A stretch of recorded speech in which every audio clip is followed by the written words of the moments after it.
Hey guys, it's Debbie Seidel-Bittke, and today is our next Facebook Live with Dr. Matthew Norton, and we are going to be talking about emotional quotient today and why this is so important for you. You can see in Facebook that our topic of discussion is called Achieve Your Dream Practice by Applying Emotional intelligence. And I'm going to bring on here Dr. Matthew Norton. Dr. Norton, welcome. Thank you. It's wonderful to be here with you, Debbie, as always. I would like to tell you that Dr. Matthew Norton is the co-founder of Mindfluence Revolution. He is a leader in optimizing team culture and vision. And we were talking before we came live, and we want to share with you why emotional intelligence, it needs to be at our foundation of life in today's world. We've kind of lost that connection, and that's what this is all about today. So, Dr. Norton, why is EQ twice as important as IQ? Can you start us out and talk to us about this? Well, I think it's a great place to start is to ask yourself, what is your primary job as a doctor? And so if technical skill sets and an intellectual ability was all that was really needed, or if that was the top priority, then that would work well if we're working with machines or robots, but we're working with people. So because there's human beings involved in the business, then it's critically important that we focus on human skills, on those things that are often considered softer science skills, because there are human beings. So the way I look at it is that technical skill set mastery and the knowledge base to be excellent at what you do as a doctor is kind of the foundational ticket to get in. If you don't have that, you can't play. If you haven't been through school and you're not licensed, you can't play. But when we look at the ability to build a dream practice, the dream practice has people in it. The dream practice has team members. The dream practice has patients, hopefully. So, and to be able to reach those patients initially, and then even much further, to be able to connect with them, to educate them, to influence them to participate in what you're doing, to receive your services. Those are all human connection skill sets. And because of that, and emotions drive that. So that's why we need to be savvy from an emotionally intelligent standpoint. Well, what I was thinking when you said that is, the doctors want to focus on their clinical knowledge and skills. And I think it's really important that they understand and master EQ, because their IQ is so high, they've got to master their EQ. And the end result, what I believe, is that they will have more patients say yes to their care. And those patients are going to want to and need to come back to see them as their dentist. Right. And for all the people, let's do this for all the people who love statistics, right? I've got some statistics, because there's always people. It's like, okay, without some foundational research in statistics, I don't know, do I need to listen to this? So let me just kind of validate the importance of this topic from some research before we go on and chat about it. How does that sound, Debbie? That sounds great. Okay, I'm going to put my glasses on too, so then I will also look as intelligent as you.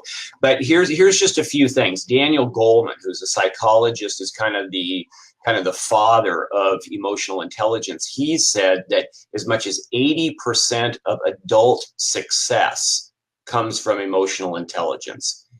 The Center for Creative Leadership says that 75% of careers are derailed for reasons related to emotional competencies, including the ability to handle interpersonal problems, unsatisfactory team leadership during times of difficulty or conflict, and the inability to adapt to change or elicit trust. You know, when you think about when you begin to engage with somebody, what is it that allows a team member or a prospective patient to connect with you? They need to begin to know you and like you and trust you, right? So if they don't have a feel for you, if you're not connecting with them, they don't sense that they know you, like you, trust you, then your ability to have them be receptive to your educational efforts, your need to influence them to a yes response for care recommendations is going to be much more difficult. So that initial connection piece is critical. In another study, they said that leaders said that 76% of their issues were on the people relational side, and only 24% involved finance and technical. So much of the time, there's so much great practice management and coaching, consulting, training that speaks to the technical elements, that speaks to an education along those lines, seminars that speak to the finance side, but not necessarily enough that speaks to the how to become a more optimal and amazing leader of people. So when does that happen? When, you know, I talk to so many doctors, it's like, when did you learn to be a successful business person? In school? No, not really. And when did you learn how to become a great leader of yourself, of your team members, of your patients? That didn't really happen in school either. So it either is done outside through avenues like this, right? Conversations like this, seminars and trainings like this, or it's not learned. And that's how critical that is. And talk about that, Dr. Norton. Talk about how these dental professionals listening to this, how do they master their inner state for peak performance and fulfillment? If we look at the breakdown in the 5 different aspects of emotional intelligence, the first 3 are intrapersonal. So in other words, you need to kind of get your own emotional intelligence in order before you can really move interpersonally to engage other people in an emotionally intelligent way. So the foundational piece is self-awareness. We need to be able to become more aware of our emotional state. One way that it's described in the research right now is, are you clear or are you red or somewhere in between? So a red state would be an emotionally disturbed space, you know, something where we're feeling anxiety or frustration or worry or anger about something. So that would be considered a red space versus being clear, which would mean that I'm in that more high positive energy state and emotionally strong and open and available. And so, or are we somewhere in between? So the ability to be self-aware, to know our state, and sometimes people will say, really, like, you think I don't know that?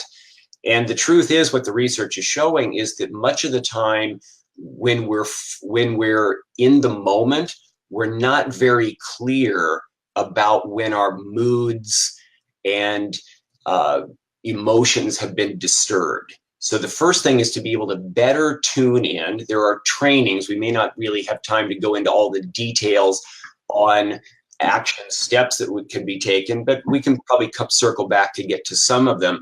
But the second piece is beyond self-awareness, is to be able to self-regulate. So if I am in more of a red state, if I am emotionally disturbed in some way, something in my environment, something in my circumstances, the way something isn't going on with team members, or the team interaction that is comfortable, or that things are not flowing like they should be during the course of the schedule. Something that we're engaged in terms, a particular service we're providing, and it's not going smoothly. What are we aware of our state, and then can we disrupt it? Can we alter and shift that mood? Can we get back on track? How quickly can we get back on track? How inclined are we to think before we act, before we begin to express this, before we start spilling over our red emotional state onto other people? So self-awareness, my own state and how my state can be affecting others around me. Self-regulation, my ability to alter that in real time, not just to think back later of, oh yeah, I guess I did let my anger towards a team member, I said something in front of a patient to a team member that was not ideal. A number of things like that. Then the last piece in the intrapersonal is motivation.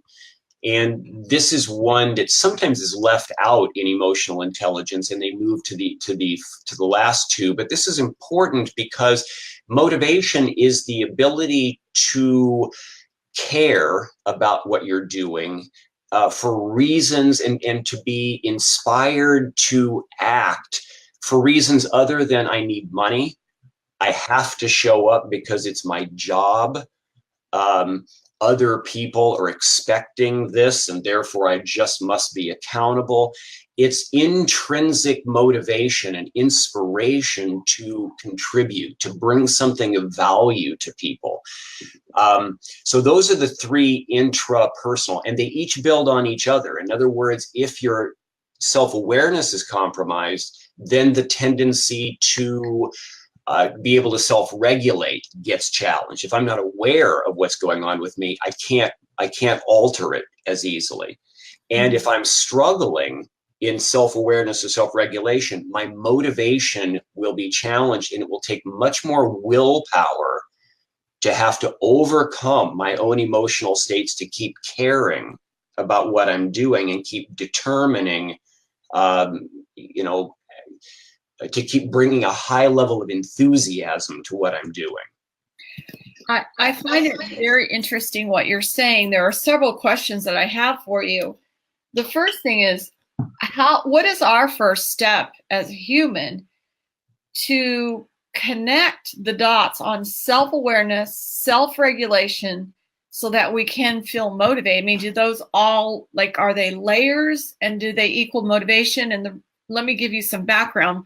What I'm noticing this year as working with clients is that it's a really big problem in dentistry, I believe, right now, is there's a lot of transition. People are not motivated to do their job. So can you help us to connect these dots, and how can we feel more motivated, and how can we help our team to feel more motivated? I think one thing that really helps in all of this, and that's a good question, Debbie. One thing that helps is to really have a common vision, a common destination. The bigger the outcome. When we're talking about a dream practice, right? As part of the title of our conversation today. So what is a dream practice? In Mindfluence Revolution speak, we talk in terms of helping doctors clarify what's their emerald city. What's the biggest desired outcome for the practice? And so basically, that includes 4 different experience perspectives. That includes, what is that ideal for the doctor or doctors? What is that ideal experience for team members? What's the ideal experience for patients? And then also for the community. So in other words, we're seeking to create a win-win-win-win for doctor, team, patients, and community. If that is the outcome, if that's what we're aiming for, and we can create and clarify and articulate a mission that we are on as a practice, for the doctor to be able to serve team first and foremost, for doctor and team to better serve patients, and for everyone to better reach out and engage and improve the health and vitality of a community, then that gives a reason, a motivational, inspired reason to get better at where we are weakest, right? So when, as you and I have spoken about, looking at core motivators or behavior style assessment results, and sometimes people will ask me, well, if my numbers are low in terms of behavioral aptitudes, for example, how do I improve those? And I'll usually tell people that's not really the best question, because that's just generally who you are. Your motivators and your behavior style is really who you are. So operate in your strengths and then look to delegate those areas that are weaker in you to somebody else. Find the best match, the best fit for the role. But when we look at emotional intelligence, the scores on an emotional intelligence assessment, and really I do want to encourage everybody who's watching us, who's listening to this, that it is critically important to be able to know where your strengths and where your weaknesses are from an emotional intelligence standpoint, and they can all be improved. One of my greatest passions really in our work in leader optimization is to help leaders and teams be able to get better in their emotionally intelligent interaction with the people in their world. So motivation will be improved if everybody is collectively has a reason to bring their best and to keep improving, because we're going someplace awesome together, right? Mm-hmm. And then one other thing too, that another piece of your question, I believe, is that we look in the report as to where the weakest is. So for example, say motivation was the weakest, we would start there. And there's two more pieces as we go interpersonally here in a minute. But if motivation hypothetically was the weakest link in the EQ, then we would start to work on developing, on training to help lift up that motivation score. And there's a lot of different things that you can do. And part of that is getting in touch with what you really care about. What is it that is within you? Not because out here says you have to, circumstantially money or expectations of others make you do something, but what's inside you that you want to do. And the more you can tune into that, where you find passion, when you find yourself really engaged, then that gives clues for where you can begin to focus to lift up your own motivation scores. But if self-awareness or self-regulation are low, it will constantly tax your ability to sustain motivation because it drains energy out. So these all build on each other. Self-awareness, self-regulation to motivation are all building on each other. And even when something else is higher after a low one, it just means we're going to have to be wasting willpower energy to try to keep managing in that area. So, Dr. Norton, what I would like to do at this point, I mean, you're giving some very valuable information right now. I really appreciate this. And it's valuable to me because I'm seeing team members not motivated to do what needs to be done in the practice. Right. So let me just set this up here because we usually go for about 30 minutes. Now, you gave some key points as to intrapersonal awareness, self-awareness, self-regulation, how we can be motivated. That was really great. And I wrote that on our Facebook page so people can see that. But can you just give us some secrets to engage others so that they can have the greatest influence, impact to their personal life and their dental practice? Yeah, so really what we're talking about in those first three that we talked about is making sure that you are as clear as possible and that you are as filled as possible, right? You're inspired, you're focused, you're motivated, emotionally strong. And that, to me, is what is our responsibility, to bring that to the practice every day. That's the responsibility, first and foremost, for the doctor to bring that, because all leaders, and everybody is a leader, right? Every team member is a leader of somebody. The doctor and all team members are leading patients and hopefully leading a community, right? So we need to be clear, inspired, filled, so that we can spill over onto other people this kind of positive, high energy vision for what we want to accomplish, the uniqueness of the service that we're delivering. And so we need to connect with them. We need to be able to educate them about why they need what they need and why we are uniquely positioned to deliver that for them. And then to influence them, not to sell them something, right? But to influence them to say yes to the solution that we have that meets their unfulfilled, unmet needs, right? So that's what the doctor and team are doing all day long, then, hopefully connecting with people so they know you, like you, trust you, educating them about their need and about why this is the best solution, and in their minds, really the only solution in the mind of that patient to answer their problems. And then the ability to influence, and everybody is an influencer. A lot of people are getting hung up on, I don't want to push anybody, I don't want to sell anybody.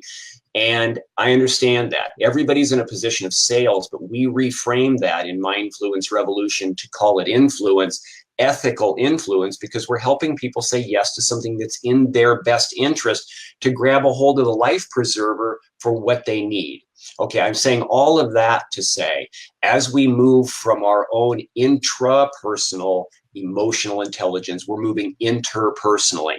The ability to connect, to educate, and influence at the highest level requires high levels of interpersonal emotional intelligence. The first of the two is social awareness, or an empathy being a big part of that, right? So we're now beginning to notice more clearly the people in our midst.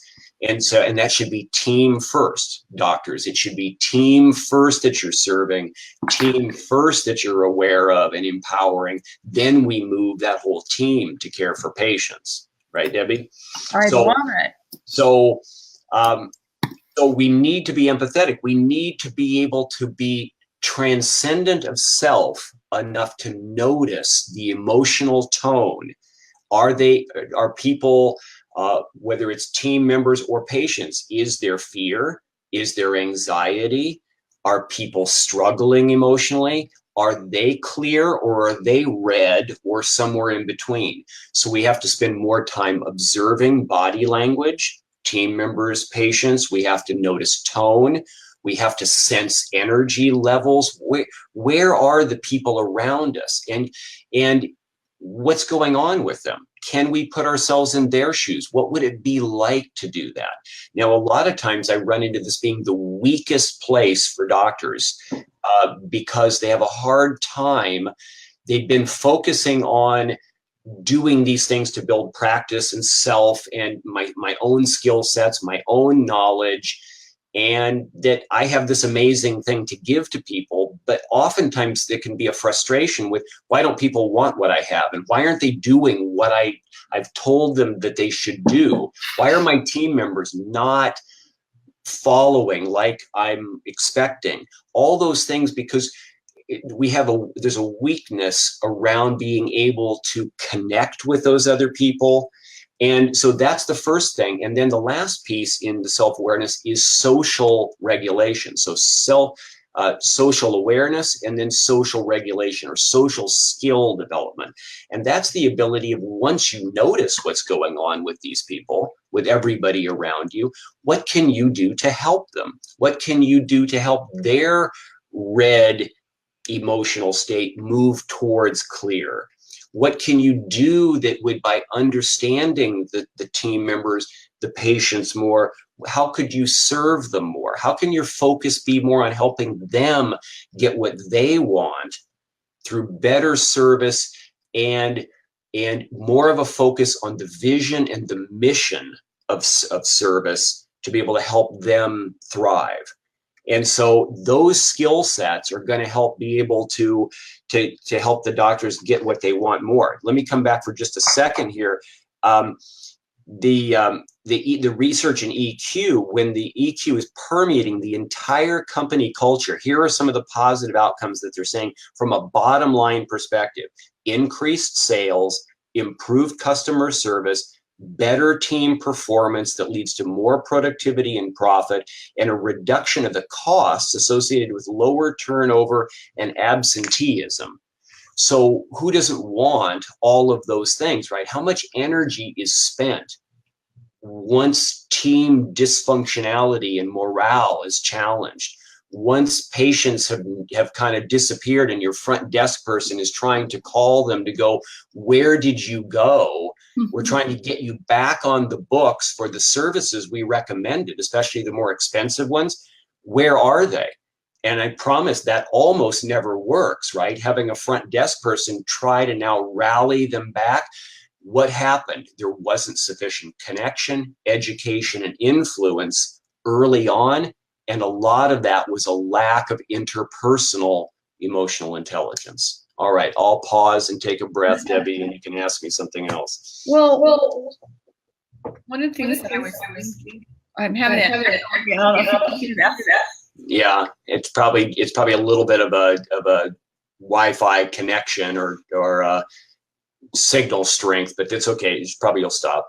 So one of the things that I know is that the team members, we do something called We Care, and I'm playing off of We Care. Is what we do in the dental hygiene department is we care, not we care too. So we care. The team members are saying they don't feel appreciated, and I think that if doctors can work on their EQ, yes, then the team members will be more likely to feel appreciated. Yeah. This is the #1 complaint from team members, and we've even taken a deeper dive into learning what is it that make the team members feel appreciated. So we've been talking now for almost 30 minutes. So I want to now talk about how our doctors watching and listening. Now we have about 20,000 dental professionals that will see this. And I'm like you said, I want to help as many people as possible. I believe that what we do with our doctors is very important to helping them start to improve their EQ.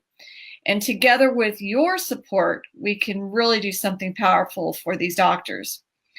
I wanted to put this out on the table, and we didn't talk about this beforehand when we were in the green room here, but how I'm thinking, I have this curriculum all about your why and your culture, and you're creating your values. And I'm thinking that there's one special doctor that we can choose who's watching this now, that I can help them to establish their vision, which is what you talked about. And it's a curriculum that I have, super easy for them to answer some questions. And I would help them to establish their real reason why, so that they have a mission for them and their team to accomplish. Now the team feels motivated. But I know, because I've taken it, that you have an EQ assessment. So I'm being bold and asking, would you be willing to allow a doctor to take that along with my little creation there in the beginning? So we kind of help a doctor together. What do you think? No, absolutely.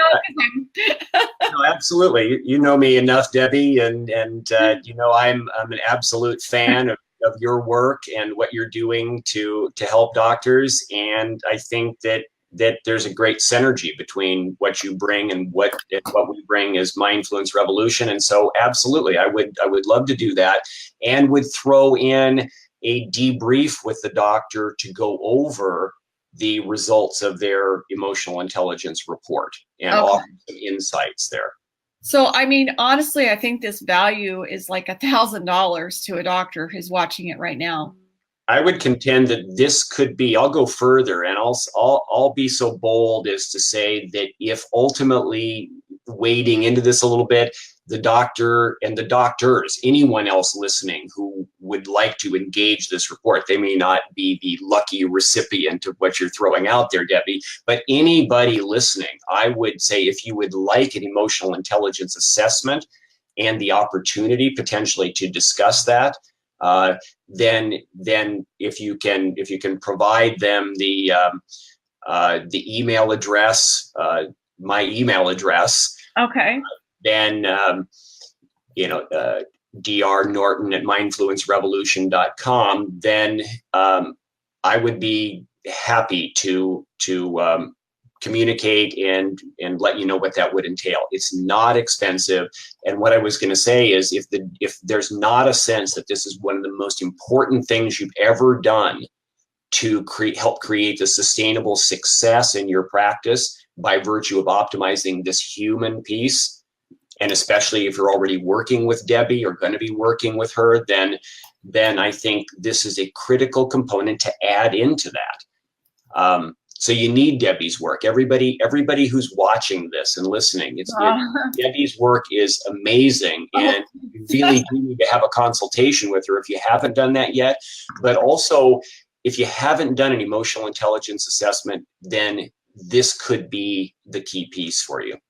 Yes, I think that it's really important. Now, how should we choose the winner of they'll get an hour with me and they'll get to take the EQ, and then they'll have time with you to debrief their EQ. What should we do so that we can choose the winner? Like, should they have to like and share this, or should they private message us and we pick a name? What do you think is best?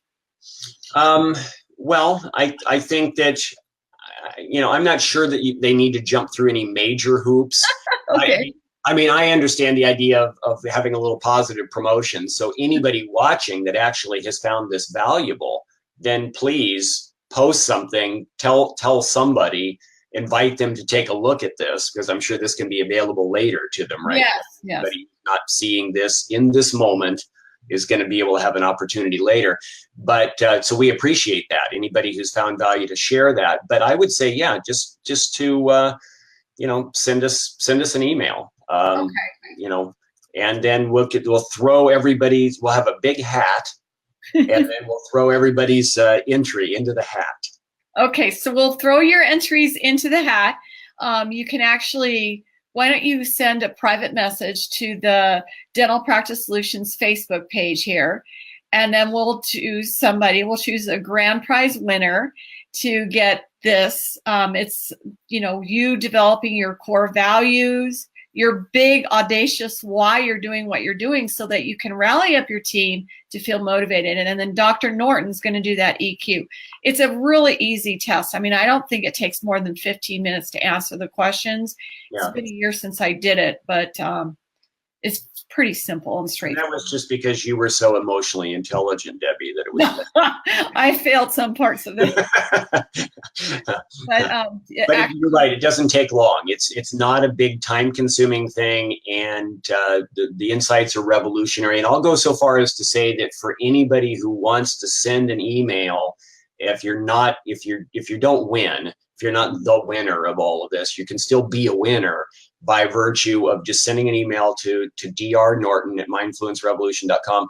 And then what I will do for everyone who responds is just for the cost of the assessment, I will hop on a phone call with any of you, and go over those insights. You'll need to pay for the assessment process, but I will include at no extra cost my time to connect with you and to deliver some value. Okay, so we are going to draw your names from the hat when you do comment, and just comment below that you want to be the winner, and then we will contact you, and you will get your big audacious why you're doing what you're doing and rally your team to feel motivated, and then you'll get the EQ assessment. So I want to say that Dr. Norton has helped many of our clients, and one of our clients in Western Indiana, I was there in the office working with them when I understood and got to see firsthand what you were doing. And they were actually changing lives today in their community of people who are involved in drugs and crack cocaine and just horrible things. And our doctor nailed it with the EQ and working alongside of myself and Dr. Norton and his Mindfluence Revolution group. So it's really helped him to soar and go big. And by the way, he called me just 2 weeks ago because he's so excited about what's happened since working with us in 2017. So it's been a really big year, and part of it has to do with his going big with his why.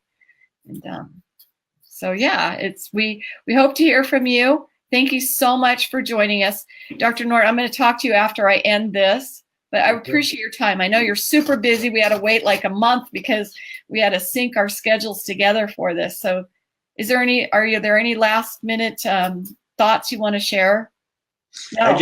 I just want to encourage all the doctors that it is very common that the most brilliant, intellectually brilliant doctors with the most fantastic, refined technical skill sets are also, the challenge is that doesn't always match with high emotional intelligence. And so to be able to add that piece to where you are already so strong, I think is a key element to be a game changer. So I just want to encourage you not to assume, even if you're already successful, that yes.